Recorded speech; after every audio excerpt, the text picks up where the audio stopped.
Alam nyo, ang tindi, no? Hindi ko po akalain na talagang harap-harapan na po yung chismis nila. Nasagot na po to ni BP Sara, di ba? Hindi po siya magre-resign dahil yung pong boto sa kanya ng 32 million, tatraydorin niya po yung boto ng 32 million kung siya po ay magre-resign. Pangit ng buhok ko, hindi ako nag-gel eh. Ayan, ganito na lang. Medyo madilim lang ng konti pero okay na po yan. Kaysa naman kamukha ko si Lorna Kapunan. Tapos ito po, direkta na, no? Wala na pong hiyaya. Nawala na po. Alam mo, Arnold Clavio, kung ako po, isa lang vlogger. Semi-media lang dahil kinuha lang po kami ng sa radio program ng SMNI. Pero ikaw talagang yan yung buhay mo, di ba? Media man ka. Alam mo, Arnold Clavio, yan na talaga yung training ninyo na hindi kayo, lalo na status mo, hindi ka dapat nagchichismis. Kunwari, dinadaan niya sa mga paahem-ehem. Yung mga ugong-ugong, yung mga bubwit. Alam niyo po, kung gagamitin mo yung style ni Deo Makalma na may mga bubwit siya, makatotohanan naman sana, Arnold Clavio. Ito po baka sabihin nyo, ako po ay nanlilin lang. Ito po ang post ni Arnold Clavio. Dito po sa Instagram niya na ako si Igan. Ito, akala ko ang parinig niya lang, no? Na in general, akala ko hindi niya tutukuyin. Ito kasi yung malaking post niya. Iba pa yung paliwanag na maliit. Sabi niya rito, ang pagbibitiw ba sa pwesto ng isang opisyal ng gobyerno sa gitna ng kanyang paglilitis ay maituturing na tusong hakbang para maiwasan niya ang anumang pananagutan at parusa, kabilang na ang pagbawal na makahawak ng anumang government position habang buhay. Akala ko nagpaparinig lang si Arnold Clavio. Sabi ko hindi niya tutukuyin na si Vice President yung pinariringgan niya. Pero pag binasa niyo po yung kanyang paliwanag, ito po, mga kabulalo, malakas ang ugong na nais ni Vice President Sara Duterte na makipagpulong closed door kay Pangulong Bongbong Marcos Jr. para pag-usapan ang umano'y pagbibitiw niya sa pwesto at payagan siyang makatakbo sa 2028 presidential election. Alam po ninyo, ito, yung mga troll po ng mga walang pangalan, kinakalat na po itong issue na to na nagre-request daw po si BP Sara ng closed door meeting kay BBM. Kinakalat na po yan ng mga walang pangalan na troll. Kaya hindi ko po binabalita to. Kahapon ko pa nakikita to yung closed door meeting. Nanghingi po ng closed door meeting si BP Sara kay BBM. Sabi ko, hindi ko papatulan yan dahil wala nga mga pangalan, yung mga alias-alias lang. Pero, nung si Arnold Clavio na po yung nagbabalita, ibang usapan na po to. Ito po ay panlilin lang na. Nakakahiya ka, Arnold Clavio. Naturingan ka, isa sa pinakasikat. Siguro kung nabubuhay pa si Mike Enriquez, kung nabubuhay pa si Mike Enriquez tsaka si Mel Chanco, buhay pa ba si Mel Chanco?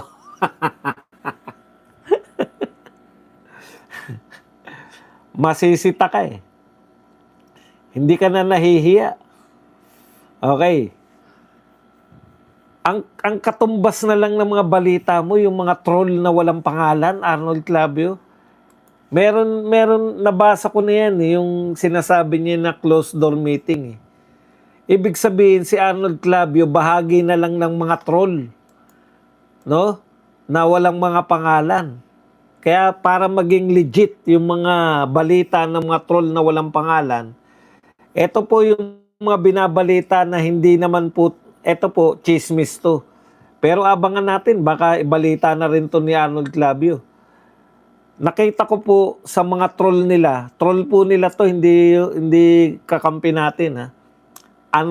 Unreliable po to, chismis po to. Nakita ko po yan. Yan pong naghingi daw po ng closed door meeting si BP Sara. Tapos ngayon binabalita mo na, pinupost mo na Arnold Clavio. Pareho na kayo ng mga trolls. O, tuloy po natin. From the top, mga kabulalo, malakas ang ugong na nais ni Vice President Sara Duterte na makipagpulong. So, ugong lang daw to, ugong. Close door kay Pangulong Bongbong Marcos Jr. para pag-usapan ng umano'y pagbibitiw niya sa pwesto at payagan siyang makatakbo sa 2028 presidential election. Himayin natin bago tayo mabudol na naman. No joke. Kung totoo ang ugong, desperadong hakbang ito para sa kanyang kampo. Kakainin niya ang lahat ng binitawan niyang salita tungkol sa impeachment trial na una na niyang sinabi na hindi siya magbibitiw. Kung magre-resign naman siya bilang Vice President, hindi otomatiko na mawawalang parang bula ang pananagutan niya sa batas. Kaugnay ng paglustay, umano ng halos kalahating bilyong piso ng confidential fund. Mayroon din siyang nakabinbing kaso sa Office of the Ombudsman kaugnay nito. Pero maaari siyang tumakbo sa 2028 election hanggat walang pinal na desisyon. Okay, eto mamaya itutuloy natin. Eto nakakahiya, Arnold Clavio. Chinichismis to nung mga ni Kapunan. Kung hindi ako nagkakamali, si Kapunan yung nagchismis nito, di ba? Na si Kapunan ba? Basta isa sa mga sa dami ng impormasyon. Okay. Even Mike Abe spreading that. Oh, kita nyo, talagang ano po to.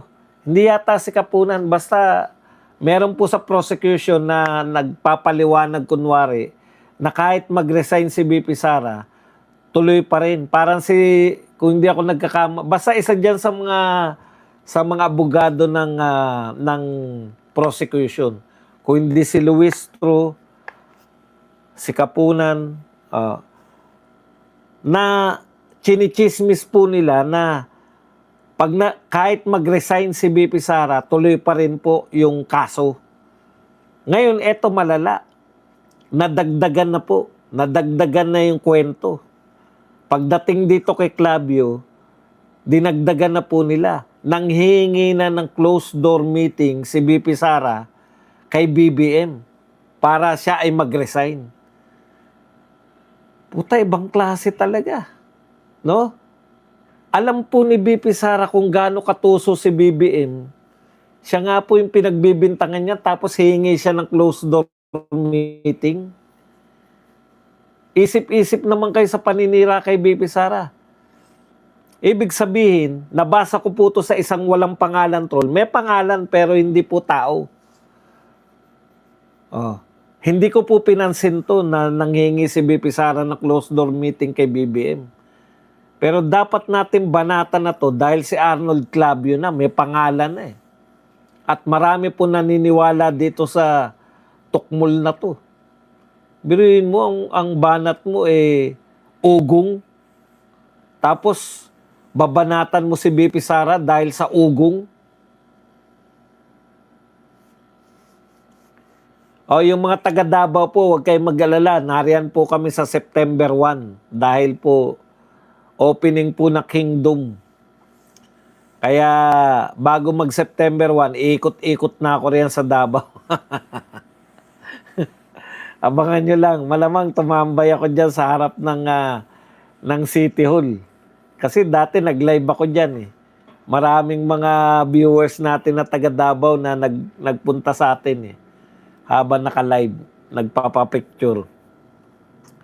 So abangan nyo lang po ako riyan sa Davao City ngayon. Kasi Kingdom, yung opening po ng Kingdom, invited po kaming mga Birada Aguila Boys. Okay. So, pinagbibintangan na ni Igan, Arnold Clavio, si BP Sara na nambubudol dahil po gumawa po sila ng kwento na kaya daw gusto mag-resign para makatakbo sa 2028. Utot nyo. Ang huling sinabi po ni BP Sara, hindi siya magre-resign dahil pagtataksil yan sa mga bumoto sa kanya. Bakit naman magre-resign? Wala pa naman. Gaano po yung ebidensya ninyo kay BP Sara? Sapat na ba sa tingin nyo yung ebidensya nyo kay BP Sara? Kung sapat na po yung napapakitang ebidensya, bakit po sila Chua, bakit po yung prosecution naghabol pa po ng press conference? Kaya malala talaga to eh.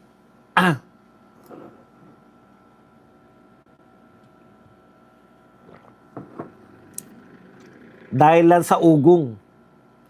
Okay. Ano pa yung mga sinabi niya rito? Mayroon din siya nakabimbing mga kaso sa Office of the Ombudsman kaugnay nito, pero maaari siyang tumakbo sa 2028. Sa ngayong kaso, si BP ay impeach na ng mga mayorya ng kongresista, pero nanatili pa lang itong akusasyon laban sa kanya. Tanging mga senador ang husga. Yan, medyo bumabawi siya, pero wala na yan eh. Yung sinasabi mo na magre-resign si BP Sara, yan po ay maliwanag na fake news na dinaan mo sa chismis kunwari. Huwag pabudol, managot ang dapat managot. Putang, managot ka ng dapat managot. Kailan mo pinagpanagot yung mga contractor?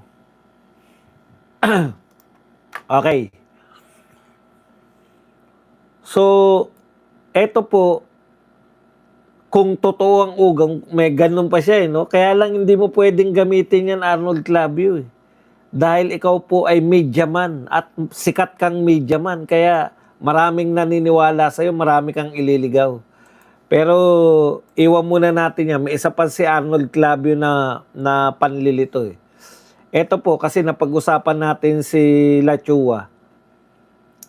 Pag-usapan na rin po natin tong yung hirit nila Chua dito po sa mukhang maghigpit na po si Chis Escudero. Dahil ang hindi nila magawa, ito pong prosecution, hindi po nila magawa sa impeachment, ginagawa po nila outside ng impeachment trial yung mga paninira nila kay BP Sara. Katulad po nito, ginagamit po nila yung mga hindi bayarang media na katulad ni Arnold Clavio para po tuloy-tuloy yung paninira nila kay BP Sara. Alam niyo po, siyempre kung kayong makakarinig, di ba tayo, mga Duterte tayo, ang tagal na natin nakikipaglaban sa mga Duterte. Tapos maririnig natin, si BP Sara pala ay humihingi ng closed door meeting kay BBM. Hindi po ba sasama po yung loob natin? Sa totoo lang po, di ba? Ang tagal-tagal natin silang pinaglalaban tapos makikipag-deal lang kay BBM. Hindi po ako naniniwala. Hindi po ako naniniwala na gagawin po ni BP Sara yan. Makikiusap siya na para makatakbo lang sa 2028, makikiusap siya, magre-resign na lang. Kalokohan po yan. Kung ngayong vice president siya pangalawa sa pinakamataas na pwesto ginagawa sa kanya yung ganyan. Kayang-kaya siyang kasuhan, kayang-kaya siyang impeach, kayang-kaya siyang pagsinungalingan. Paano pa pag-resign na siya as vice president? Hindi nyo ba naisip yun? Hindi po magre-resign yan.